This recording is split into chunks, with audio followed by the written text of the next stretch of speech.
నమస్తే welcome to Liya news. Jaganmohan Reddy helipad ఘటనలో big twist చోటు చేసుకుంది. లింగమయ్య కుటుంబాన్ని పరామర్శించేందుకు ఆయన హెలీప్యాడ్లో రాప్తాడు వెళ్ళిన విషయం మనందరికీ తెలిసిందే. అయితే అక్కడ పోలీసులు సరైన భద్రత కల్పించకపోవడంతో తనకి ఈ ప్రమాదం జరిగింది అని చెప్పి వైసీపీ గట్టిగానే ప్రచారం చేసుకుంది. మరి నిజంగానే పోలీసులు అక్కడ సరైన భద్రతను ఇవ్వలేదా? దానికి సంబంధించి హోంమంత్రి అనిత గారు కూడా స్పందించడం, దీని మొత్తం జగన్మోహన్ రెడ్డి ఆడుతున్న డ్రామా, మేము పూర్తి ఎంక్వైరీ చేపిస్తానని కూడా ఆవిడ చెప్పిన నేపథ్యంలో ఆ దిశగా ఎంక్వైరీ జరుగుతోంది. అలాగే పైలట్కి కో పైలట్కి కూడా పోలీసులు నోటీసులు ఇచ్చారు అని చెప్పి కూడా వార్తలు వస్తున్న నేపథ్యంలో అసలు జగన్మోహన్ రెడ్డి రాప్తాడు పర్యటన గురించి, అలాగే ఆయన హెలికాప్టర్ ప్రమాదం గురించి మరిన్ని వివరాలు తెలుసుకునే ప్రయత్నం చేద్దాం. మనతో పాటు ఉన్నారు టీడీపీ స్పోక్స్ పర్సన్ సూర్యదేవరలత గారు. నమస్కారం అండి. నమస్తే. జగన్మోహన్ రెడ్డి గారు లింగమయ్య కుటుంబాన్ని పరామర్శించేందుకు రాప్తాడు వెళ్ళాడండి. సో అంటే రెండు రకాలుగా బెనిఫిట్ అవుతుంది అనుకొని జగన్మోహన్ రెడ్డి ఈ డ్రామా చేశారు అని చెప్పి కూటమి ప్రభుత్వం అయితే ఆరోపిస్తోంది. నిజంగానే అక్కడ హెలీప్యాడ్ ప్రమాదం జరిగితే అది ఎలా మళ్ళీ టేక్ ఆఫ్ అవుతుంది? సో దీనిపైన మాకు అనుమానాలు ఉన్నాయని చెప్పి హోంమంత్రి అనిత గారు ఎంక్వైరీ చేపిస్తానని చెప్పి ఆ మధ్య చెప్పడం జరిగింది. ఆ దిశగా ఇప్పుడు ఎంక్వైరీ జరుగుతోంది అంటున్నారు. సో నిజంగానే మరి కూటమి ఆరోపిస్తున్నట్టు జగన్మోహన్ రెడ్డి ఆడుతున్న డ్రామా అంటారా? మీరేం చెప్తారు దీని గురించి? మనం గతంలో నుంచి చూసుకుంటే జగన్మోహన్ రెడ్డి గారి డ్రామాలు అనేది మనకు తెలిసిన విషయమే. ఇదేం కొత్తగా చేసే పని ఏం కాదు. కొత్తగా అనుకోవాల్సిన ఈయనేమి చెయ్యడు, డ్రామాలు చేసే వ్యక్తి కాదు, నిజాయితీపరుడు అని ఎవరు కూడా అనుకోరు. ఆయనకు అసలు ఆ నిజాయితీ అనేది లేదనేది అయితే ప్రజలందరికీ అర్థమైపోబట్టే 11 స్థానాలకు పడిపోవటం కూడా జరిగింది. ఇంకొకటి మనం చూసాం గులకరాయి విషయంలో. అంటే ఆయన ఒక సీఎం స్థాయిలో ఉండి కూడా గులకరాయి గురించి ఎలా యాక్ట్ చేశారు, దానికి ఒక 15 రోజులు బ్యాండేజ్ వేసుకోవటమే కానివ్వండి, ఇవన్నీ చూస్తే ప్రజలకి అనిపించింది. ఈ రోజున ఆయన నిజంగా చెప్పాలంటే కూటమి ప్రభుత్వం వచ్చినాక పరదాలు లేకుండా ధైర్యంగా ప్రజల్లోకి వచ్చాడంటే అనిపించట్లేదా? కూటమి ప్రభుత్వమే ఆయనకి సెక్యూరిటీ బాగుంటుంది అనేది. అదివరకు ఆయన సీఎంగా ఉన్నా కూడా ఆయనకి నమ్మకం లేకుండా ఉండేది. ఆయన మీద ఆయనకే అంటే నన్ను ఎవరు ఎటుపక్క నుంచి వచ్చి ఏం చేస్తారనే భయంతో ఆయన పరదాల్లోనే తిరిగేవాళ్ళు కదా. సో చెట్లు కూడా నరికించేవాళ్ళు. ఈ రోజున బహిరంగంగా బయట వచ్చి సభలకు రావాలనే ప్రయత్నం కానివ్వండి, ఎక్కడైనా ఏదైనా జరిగితే వెళ్ళాలని కానివ్వండి, ఇవన్నీ చేస్తున్నాడు అని అంటే కూటమి ప్రభుత్వం మీద ఉన్న భరోసానే. ఆయన మీద ఆయన సీఎంగా ఉన్నప్పుడు కూడా ఆయన భరోసా లేకుండా ఉండే. ఇప్పుడు ఆయనకి ఫుల్ భరోసా ఉంది కూటమి ప్రభుత్వం మూలాన. ఆ భరోసాతో ఆయన బయట రావటం జరిగింది. కానీ ఆయన అక్కడ ఉన్నది ఎవరండి? ఆ హెలీప్యాడ్ వరకు వెళ్ళింది ఎవరు? మొత్తం వైసీపీ వాళ్ళే. వాళ్ళు జెండాలే అక్కడ తీసుకెళ్లారు. సో ఫుల్గా అక్కడ సెక్యూరిటీ కూడా ఉంది. సెక్యూరిటీ ఉన్నా కూడా ఆ జనాలను తోసుకొని అక్కడికి వెళ్ళారంటే ఇది ముందే ప్రీ ప్లాన్డ్. సో ప్లాన్గా చేసుకున్నారు. అది కూడా కాకుండా ఆ హెలీప్యాడ్ కూడా వాళ్ళు ఆల్రెడీ వన్ సైడ్ రావటానికి వరకే వాళ్ళు బుక్ చేసుకున్నారు. సో సెకండ్ వెళ్ళేటప్పుడు కార్లో వెళ్ళటం అనేది వాళ్ళ ప్లానింగ్ లాగా ఉంది. ఎందుకంటే దాన్ని బుక్ చేసుకున్న ఇది కూడా బయట వచ్చాయి కదా, ఎప్పటి వరకు బుక్ చేసుకున్నారు. కానీ అది వెళ్ళిపోయేటప్పుడు కూడా చెప్పాల్సిన అవసరం ఉంది. మీకు అక్కడ ఒకటి అర్థమవుతుంది చూడండి. ఎందుకంటే వాళ్ళు ఖచ్చితంగా బయట పెట్టాలి, ఏ టైంకి వస్తుంది, ఏ టైంకి మళ్ళీ వెళ్ళిపోతుంది రిటర్న్ అనేది చెప్పాలి. కానీ అక్కడెక్కడ అది చెప్పలేదు. ఎందుకు చెప్పలేదు అంటే వన్ సైడ్ వస్తుంది అనేది వాళ్ళకి తెలుసు, జగన్మోహన్ రెడ్డి గారికి తెలుసు ఇది మనం ఒక సైడ్కే బుక్ చేసుకున్నాం అనేది. వెళ్ళిపోయే టైము చెప్పకుండా ఉంచితే సో నిందని కూటమి ప్రభుత్వం మీద నెట్టచ్చు. సో దానికి కూడా ఏంటంటే ప్రిపేర్ చేసి పెట్టుకున్నాడు. అలా పెయిడ్ ఆర్టిస్టులను పెట్టుకొని చేసుకొని, అంటే ఆర్టిస్టులుగా మనకు దొరుకుతున్నారు కదా, అది బాగా అలవాటైన పార్టీ కదా వైసీపీ పార్టీ. పెయిడ్ ఆర్టిస్టులను పెట్టుకొని మాట్లాడించడమే కానివ్వండి, ఇలాంటి పనులు చేయటమే కానివ్వండి, ఇవన్నీ చేసుకోవటం వాళ్ళ గతం నుంచి అలవాటే. సో వాళ్ళు అక్కడి వరకు జనాల్ని తోలించడం కానివ్వండి, ఏదో ఆయన మీద అభిమానంతో అక్కడి వరకు నెట్టుకొని పోతున్నట్టే కానివ్వండి. అది కూడా కాకుండా ఇంకొక విచిత్రం, ఆ ఖాళీ పైలట్ అది తీసుకెళ్తుంటే హెలీప్యాడ్ ఖాళీగా వెళ్తుంటే కింద నుంచి పడి దండాలు పెడుతున్నారు.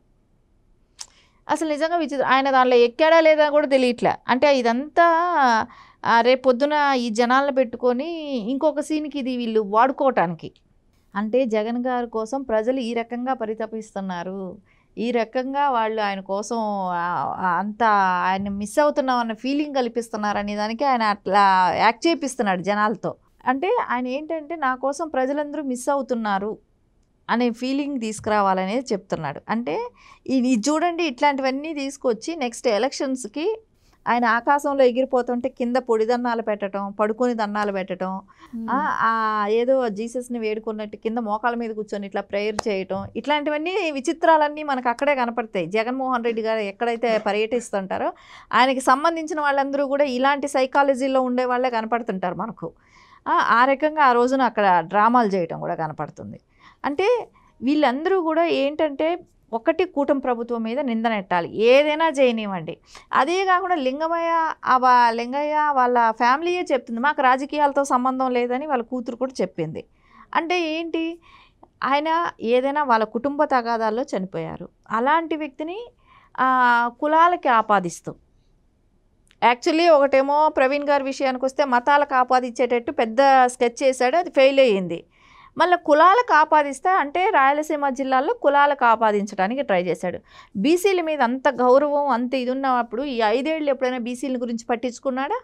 బీసీల మీద అంత ప్రేమ ఇప్పుడు ఎందుకు పొంగిపోయింది ఆయనకి? అంటే ఆయన అవసరానికి వాడుకుంటాడు బీసీలని. అది ఈ రోజున ఆ లింగమయ్య అనే వ్యక్తి వీళ్ళకి తెలియదు, కావాలనే అక్కడ వరకు వెళ్ళటం. నేను రాయలసీమ జిల్లాల్లో కూడా తిరిగి మళ్ళా ఏదో అంటే ఇప్పుడు ఈ పడిపోయింది అంటే ఎలక్షన్లో బాగా ఓట్ బ్యాంక్ బాగా తగ్గింది రాయలసీమ జిల్లాల్లో కూడా. సో అందుకని దాన్ని మళ్ళీ నేను ఎలా క్యాప్చర్ చేయాలి, ఎక్కడ చావు దొరికితే అక్కడికి వాలిపోవాల్సిన వ్యక్తి కాబట్టి జగన్మోహన్ రెడ్డి గారు, ఆయనకి చావు కనపడితే అక్కడికి వెళ్ళిపోవాలి. అది ఆయన మనసుకి అది లాగేస్తూ ఉంటుంది అనమాట. ఆ వైబ్స్ ఎక్కడెక్కడ చనిపోతుంటారా నేను అక్కడికి వెళ్ళిపోవాలి అనేటట్టే ఆయన ఆలోచన ఉంటుందేమో. కానీ అట్లా ఆయనకి అక్కడికి వెళ్ళిపోవాలనిపించింది. ఎవరు చచ్చిపోతే ఏముంది, మనం వెళ్ళామా అక్కడ మనకేమైనా మనకు యూజ్ అవుతుందా, దాన్ని ఎలా కూటమి ప్రభుత్వం మీద నెడదామా అనే ఆలోచనతో అక్కడికి వెళ్ళటం. సో వాళ్ళకి సంబంధం లేని, రాజకీయాలతో సంబంధం లేకపోయినా వాళ్ళని తీసుకొచ్చి ప్రెస్ మీట్లలో పక్కన పెట్టుకొని రాజకీయంగా అంటే వాళ్ళ కుటుంబానికి ఏమీ చేయకపోగా, వాళ్ళకి ఏ రకమైన భరోసా ఇవ్వకపోగా, ఇప్పుడు వెళ్ళినప్పుడు వాళ్ళ కుటుంబం బాగోగులు చూడాలి, వాళ్ళకి ఏం అవసరమో అది చెయ్యాలి, అవేమీ కూడా చేయకుండా ఆయనకి ఎంతసేపు ఎట్లా అనిపిస్తుంది, ఆయన వెళ్ళి అక్కడ పబ్లిసిటీ ఆయనకి ఏ విధంగా యూజ్ అవుతుంది, ఆ చనిపోయిన వ్యక్తి మనం ఏ రకంగా యూజ్ చేసుకోవాలి, దీన్ని ఆ చనిపోయిన దాన్ని మనం ఏ రకంగా మనం యూజ్ చేసుకోవాలి, మన పార్టీకి ఎలాగా యాప్ చేసుకోవాలి అనే దాంతోనే అక్కడికి వెళ్ళి పోలీసుల్ని మాట్లాడటం. ఆ రోజేగా పోలీసుల్ని కూడా బట్టలోడు తీసుకొడతాం అన్న మాట కూడా అక్కడి నుంచే స్టార్ట్ అయ్యింది. సో అది కూడా కానీ ఆ కుటుంబానికి కూడా ఏ రకంగా సహాయం చేయకపోవటం. సో ఇవన్నీ చూస్తుంటే ఎలా అనిపిస్తుంది, జగన్మోహన్ రెడ్డి గారికి అంటే రాష్ట్రంలో ఎక్కడ ఏ మూలన ఎవరు చనిపోయినా కూడా వెళ్ళిపోయి ఇలాంటి పనులా అంటే జెడ్ కేటగిరీ ఆయనకి ఇస్తున్నారు, సెక్యూరిటీ జెడ్ కేటగిరీ ఇస్తున్నారు జగన్మోహన్ రెడ్డి గారికి. కానీ ఈయన ఏం చేసి పొడి చేశారు, ఏం చేసి రాజకీయాల్లో ఈయన ఏమైనా పెద్ద పని ఏమైనా నక్సలైట్స్కి ఏమైనా వ్యతిరేకంగా చేశారా, ఒకవేళ ఈయనకి థ్రెట్ ఉంది ఇంకా Z++ ఇవ్వాలి అనుకోవటానికి ఏం చేశారు? నువ్వు పరదాలు కట్టి ఇంట్లోనే ఉన్నాడు, ఇంట్లోనే కదా ఉన్నది, మొత్తానికి 5 ఏళ్ళు ఇంట్లోనే గడిపావు. ఇంట్లోనే గడిపిన వాళ్ళకి ఎక్కడ థ్రెట్ ఉంటుంది చెప్పండి? ఏ నిర్ణయం తీసుకున్నావు, ఏం చేసావు, ఏదైనా నిర్ణయం తీసుకొని ఇబ్బంది పెట్టిన వాళ్ళు ఎవరైనా ఉన్నారంటే అమరావతి ప్రజల్ని, అమరావతి రైతులు ఎవరైతే ఉన్నారో, ఎవరైతే ల్యాండ్స్ ఇచ్చారో వాళ్ళైతే ఇంకా బాగా వాళ్ళని చూసాం కూడా. అంటే రైతులు ఏమీ చేయలేరు కదా, వాళ్ళేమి నిన్నేమీ చేయలేరు, అది తెలుసు కాబట్టి వాళ్ళని ఇబ్బంది పెట్టావు. సో అందరినీ తాగుడికి బానిసం చేసావు, అన్నీ నీ సంపాదన కోసం ఏ రకంగా రాష్ట్రాన్ని వాడుకోవాలో ఆ రకంగా వాడుకున్నావు. సో ఆయనకి ఎవరి మూలానా థ్రెట్ లేదు, ఆయనే ఎవరికైనా థ్రెట్ కల్పించాల్సిన వ్యక్తే కానివ్వండి. ఎవరికి ఆయన బాగు చేశాడు, ఆయన మూలాన మేము బాగుపడ్డామన్న కుటుంబాలను ఏమైనా ఉంటే చూపెట్టమనండి. సో ఎంతసేపు రాజకీయం అవకాశాల కోసం ఆయన ఈ రోజుకు కూడా ఆ డ్రామాలు అనేది వదలకపోతే ప్రజలు మళ్ళీ బుద్ధి చెప్పాల్సి వస్తుంది. అంటే ఇప్పుడు వచ్చిన పులివెందుల్లో వచ్చిన సీటు కూడా రాకపోవచ్చు మళ్ళా. సో అది ఆయన చూసుకొని ఇకనైనా కూడా ప్రజలకి న్యాయంగా నిబద్ధతగా ఏం చేయాలి, ఏం చేస్తే ప్రజల మనసులో ఉంటామనేది ఆలోచించుకుంటే మంచిది. సో ఇప్పటికే కొన్ని ఈ హెలికాప్టర్ ఘటన ఏదైతే ఉందో దీనిపైన కొన్ని అనుమానాలు ఉన్నాయి అని చెప్పి హోంమంత్రి అనిల్ గారు కూడా అనటం జరిగింది. అంటే ఒక చోట టేక్ ఆఫ్ చేసేటప్పుడు పోలీసులకి సమాచారం ఇవ్వకపోవచ్చు, అలాగే దాన్ని ల్యాండ్ చేసే టైంలో ఒక ప్లేస్ చెప్పి వాళ్ళు ఇంకొక చోట దాన్ని ల్యాండ్ చేయడం కావచ్చు. ఇలాగా రేపు మరి కో పైలట్కి నోటీసులు ఇచ్చారు, లాయర్ల సమక్షంలో విచారణ జరుగుతుంది అంటున్నారు. సో మరి ఎలా ఉండబోతుందంటారు? ఇప్పుడు నేను అనుకుంటుంది ఒకటే అనిపిస్తుంది, వాళ్ళు రావటానికి వెళ్ళటానికి అయితే బుక్ చేసుకున్నట్టు అనిపించట్లేదు. అది చెప్తున్నది కూడా నిజమేనేమో అనిపిస్తుంది. అందుకని వాళ్ళు అది బయట పెట్టకుండా ఇంత డ్రామా క్రియేట్ చేసి ఇది ఎవరు తర్వాత అడగరు, దీన్ని ఎవరు కనిపెట్టలేరనే ఒక ఉద్దేశంతో చేస్తున్నట్టే కనపడుతుంది ఇదంతా చూస్తుంటే ఇప్పుడు. ఎందుకంటే మేము వచ్చాము, వెళ్ళేటప్పటికి ఇంత గొడవలు గందరగోళం అయిపోయింది కాబట్టి నేను కారులో వెళ్ళాను.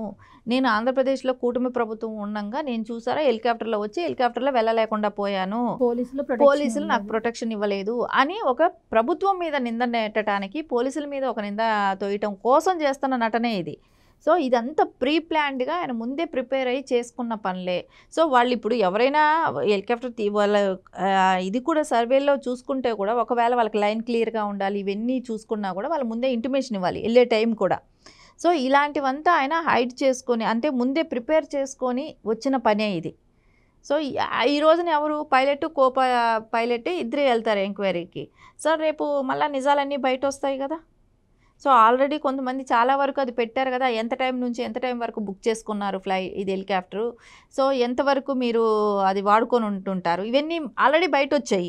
సో ఇంకా రేపొద్దున విచారణకి వెళ్ళినాక మొత్తం తేటతెల్లం అయిపోతుంది. సో దొంగలు ఎవరనేది ఆయనే చెప్తున్నాడు, జగన్మోహన్ రెడ్డి గారే దొంగ అని అరిచి ఆయనే దొంగ అవుతున్నారని అనిపిస్తుంది ఇక్కడ. రైట్ అండి, థ్యాంక్ యూ సో మచ్. నమస్తే. Please subscribe to Leo news for more videos.